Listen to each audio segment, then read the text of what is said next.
I'm in Sandusky this afternoon outside Lake Erie, and being here reminds me of just a couple of summers ago. You remember the water crisis we had in Toledo?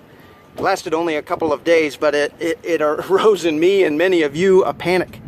I remember being woken up about 6:30, 7 o'clock in the morning by a friend who was alerting me that Lake Erie had been putting polluted water into our water system, and that it was no longer clean to drink.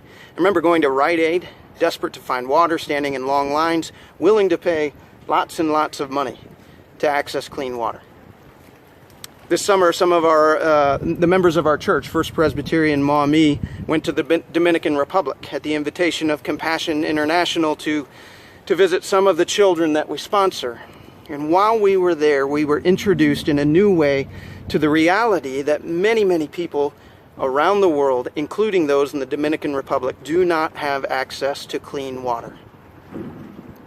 The church that we spent a lot of time at was a wonderful blessing to their community, because they had a water purification system that served not only their members and the children at their school, but at a fraction of the cost of what you would pay at the grocery store down the street. They were able to bless their community with clean water because of the love of Jesus. We were also introduced to another church in another part of the Dominican Republic who wants to install a very similar water purification system, and they asked for our help.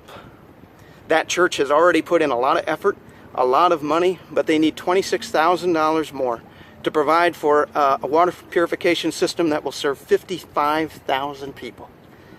And we think Jesus is calling us to do that. We are trying to raise $26,000, not only from our church, but also in a collaborative way from our community, to provide for the very real need of clean water in the Dominican Republic. I wonder, if you think back to that day when we were so desperate for clean water, whether you might be willing to think about someone else for whom that is the reality of the entirety of their life, and join us in this work to provide this water purification system to our friends in the Dominican Republic. I hope you'll consider joining us.